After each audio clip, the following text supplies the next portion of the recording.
Government corruption has never been more prevalent or caused more harm. It's why extremism is on the rise. It's why the financial gap between the haves and have-nots has never been wider. And it's why our planet is at risk of an extinction level tragedy. That's why I need your help to keep exposing the truth about the rot on both sides of the aisle. Become a supporter or a friend of the show today by clicking on the coffee link in the description box below. Friends of the show join me on a Zoom hangout once a month, and you guys can ask me any questions you want, and I can get to know you better. But the most important reason to help is to keep the show alive. Together, we can and will save our country and our planet. Thanks in advance and enjoy the show. Hey, everyone. Welcome to Plants and Politics. I have an update to share about one of Trump's Capitol insurrectionists. It's time for an episode of Where Are They Now? Matthew Bledsoe was arrested. Patrick Montgomery was in court. Jonathan Manapa will stay in federal custody. No, I don't take responsibility at all.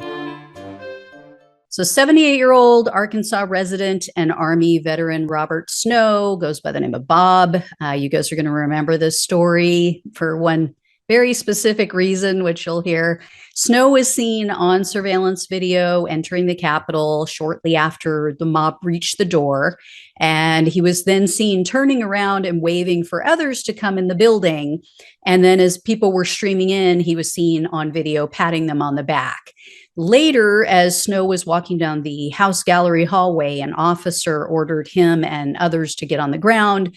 Snow did comply, and then the FBI paid him a visit on February 1st of last year. He admitted at that time to entering the Capitol, but for some reason, Snow wasn't arrested. And then he was interviewed a second time on November 1st. So he's just walking around for 10 months.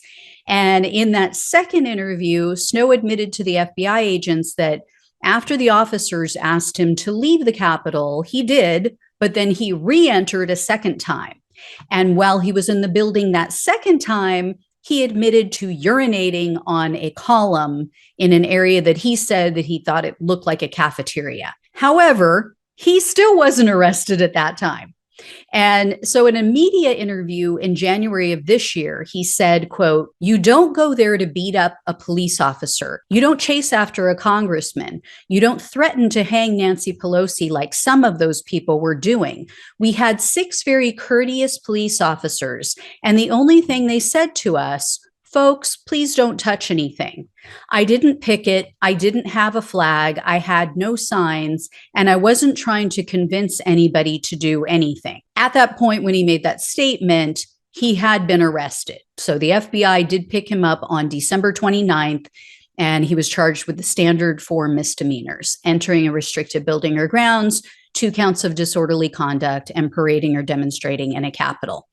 In March, Snow pleaded guilty to the parading charge, for which he was facing up to 6 months in jail, up to 5 years probation, and up to $5,000 in fines. The prosecutor, though, was only requesting 14 days in jail, 3 years of probation, and 60 hours of community service. And also, this was just unbelievable.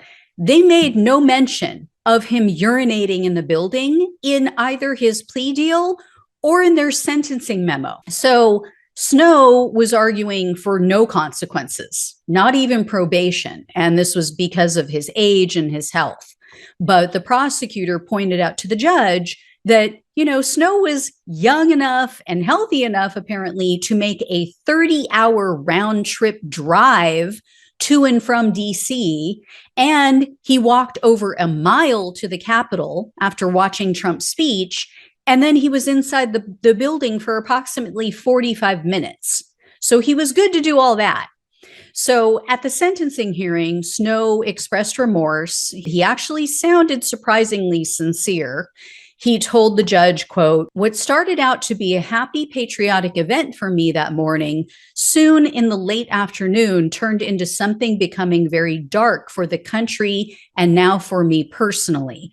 It was far beyond anything I or anyone could have imagined. It turned into a nightmare. I have searched deep inside of myself to find reason, to find an answer to my question as to why. Why did I enter that building at that time on that day?" Snow also said that he would suffer, quote, personal shame for the mistake for many years to come, maybe indeed the rest of my life. And, quote, I offer my true apology to my family, to my friends, if there are any left, to my community, and indeed to my nation and to all who may have been offended by my action. And Snow lucked out because he got a Trump-appointed judge who's been pretty lenient in these cases. U.S. District Judge Timothy Kelly presided over Snow's case. And after hearing his apology, Kelly said, quote, you've taken responsibility in a way that makes me know you understand what happened is wrong and why. So in the end, Judge Kelly sentenced Snow to 12 months of probation, 60 hours of community service, and a $500 restitution fee. And he also made sure to tell Snow twice during the sentencing hearing that after his community service hours were complete, he could then file a document and he would be eligible for early termination of his probation. So no jail time, no fine for quite literally pissing on our government, and he can get off of probation early. Pathetic sentence. I mean, I wouldn't have expected any more from this judge, though. Like I said, he's been very weak, and it falls in line with all of the Trump judges. They have been very weak with these people. And yes, this guy showed remorse. He seems sincere, but you know what? He entered that building twice. What he saw shocked him so much. It was such a nightmare that he went back in a second time. Maybe after seeing videos and reflecting on it and realizing what else was going on while he was in that building, maybe that's what did it and caused him regret and to think twice about it. But that day, no, he lost his mind twice. So anyway, guys, I'll let you know when and if I hear more. Thanks so much for watching and listening. Take care. I'll talk with you soon.